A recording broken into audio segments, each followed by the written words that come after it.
Tepat 21 tahun yang lalu atau 20 Mei 2002, Timor Leste secara resmi diakui sebagai negara merdeka. Setelah mengadakan jajak pendapat atau referendum pada 30 Agustus 1999 yang lalu. Negara yang dulunya merupakan provinsi Timor Timur ini terletak dekat dengan kota Ambon yang berada di Provinsi Maluku. Timor Leste dengan Dili sebagai ibu kotanya mengandalkan minyak bumi sebagai sumber pemasukan, berbeda dengan Ambon yang dikenal dengan tambang nikel dan pariwisatanya. Lalu kira-kira seperti apa perbandingan kota Ambon dan Dili saat ini? Mari kita simak ke videonya. Namun sebelum ke videonya, mari klik subscribe-nya dan nyalakan lonceng notifikasinya. Sejarah berdiri. Timor Leste merdeka dari Portugis pada 30 November 1975. Hanya selang 9 hari, Indonesia melakukan invasi ke wilayah Timor Leste dan menjadikannya sebagai provinsi ke-27 Indonesia. Namun dalam perjalanannya, banyak warganya yang ingin keluar dari NKRI. Mereka beranggapan budaya Indonesia berbeda dengan mereka. Mereka juga beralasan Indonesia selama ini dijajah oleh Belanda, sementara mereka dijajah oleh Portugis. Pada 1991 terjadi juga pembantaian Santa Cruz oleh tentara Indonesia yang menewaskan 200 warga Timor Timur yang membuat tekad mereka untuk memisahkan diri semakin kuat. Hingga pada 30 Agustus 1999 atau pada masa Presiden B.J. Habibie, Timor Timur melakukan jajak pendapat yang hasilnya sebagian besar warganya ingin keluar dari Indonesia. Singkatnya pada tanggal 20 Mei 2002, Timor Leste diakui sebagai negara merdeka dan berdaulat oleh PBB. Penduduk. Secara keseluruhan Timor Leste memiliki penduduk sekitar 1,39 juta jiwa pada Mei 2023.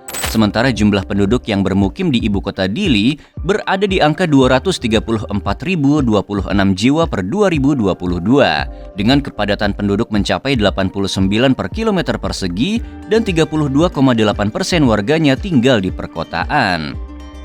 Sementara kota Ambon memiliki jumlah penduduk sekitar 387.000 jiwa berdasarkan data tahun 2022. Dengan rincian 194.231 laki-laki dan 192.871 perempuan dengan indeks pembangunan manusia atau IPM yang terbilang tinggi yakni sebesar 80,84. Budaya. Dili ataupun Timor Leste secara umum memiliki banyak suku dan budaya yang beraneka ragam.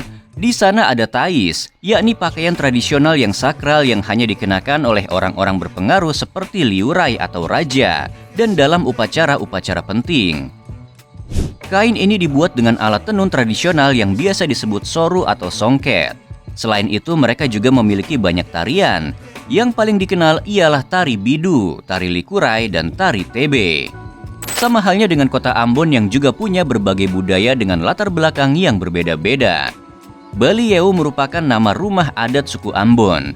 Para pria suku Ambon biasanya memakai pakaian adat berupa setelan jas berwarna merah dan hitam, baju dalam yang berenda dan ikat pinggang.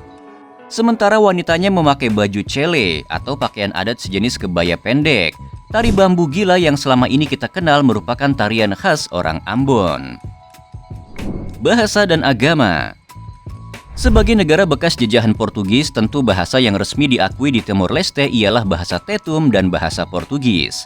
Walaupun demikian, orang Timor Leste juga kerap menggunakan bahasa Inggris dan bahasa Indonesia dalam kehidupan sehari-hari.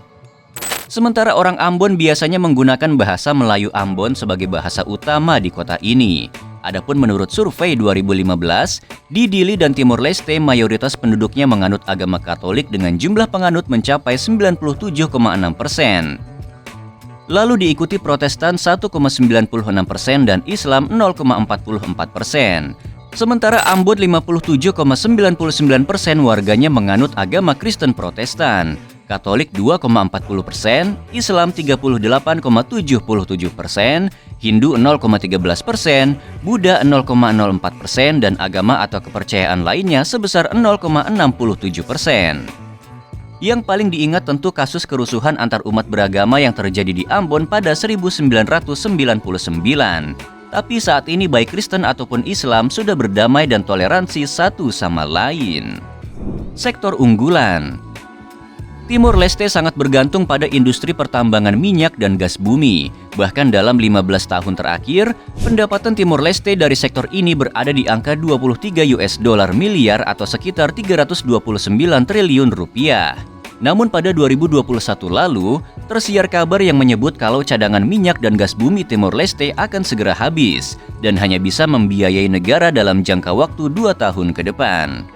Hal yang terbilang miris, berbanding terbalik dengan kota Ambon yang memiliki banyak sumber pendapatan, mulai dari tambang nikel, bidang perikanan, sektor kehutanan, hingga pariwisata yang mulai menggeliat seperti pulau-pulau yang terjaga keasliannya, pantai dan berbagai tempat peninggalan penjajah yang bisa menopang ekonomi kota Ambon di masa mendatang. Infrastruktur pemerintahan. Di kota Dili jarang terlihat bangunan yang bertingkat tinggi, bahkan kebanyakan pemukiman warga juga jauh dari kesan metropolitan. Contohnya di kota ini sebuah apartemen hanya berupa komplek perumahan yang dipoles dengan sedemikian rupa. Berbeda dengan apartemen negara lain yang tinggi menjulang dengan sederet fasilitas dan kemewahan yang ditawarkan. Bahkan Istana Presiden Timor Leste Nicolau Lobato tak lebih mewah dibandingkan dengan gedung Pemkab di beberapa kabupaten di Indonesia. Sangat miris dan ironis, bila dibandingkan dengan gedung Pemkot Ambon tentu bagaikan bumi dan langit.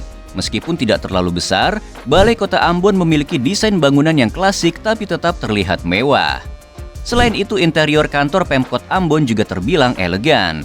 Satu yang kurang dari gedung ini, yaitu halaman yang terlalu sempit untuk sekelas kantor pemerintahan provinsi. Sarana kemasyarakatan. Fasilitas kesehatan di Dili dan Timor Leste sangat mengkhawatirkan. Di sini hanya ada satu rumah sakit umum, satu klinik internasional atau Stanford klinik swasta atau DMC dan klinik Malta. Selain itu tidak ada kereta api di negara ini.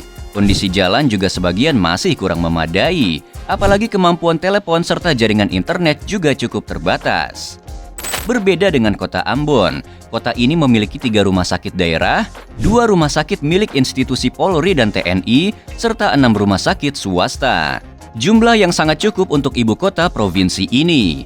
Selain itu, di kota ini juga memiliki jaringan transportasi yang sangat bagus. Di sini ada beberapa pelabuhan, 2 terminal angkutan umum, dan 1 bandar udara yang membuat mobilisasi warga Ambon lebih mudah dan cepat tentunya. Secara keseluruhan, Ambon sebagai ibu kota provinsi di Indonesia memang lebih unggul dibandingkan ibu kota negara Timor Leste tersebut. Di sisi lain, minimnya infrastruktur dan hal minus lain dari Timor Leste sekarang ini jadi bukti bahwa mendirikan sebuah negara adalah hal yang mudah. Yang sulit adalah membangun dan memajukan sebuah negara. Suatu hal yang saat ini belum bisa dilakukan oleh Timor Leste.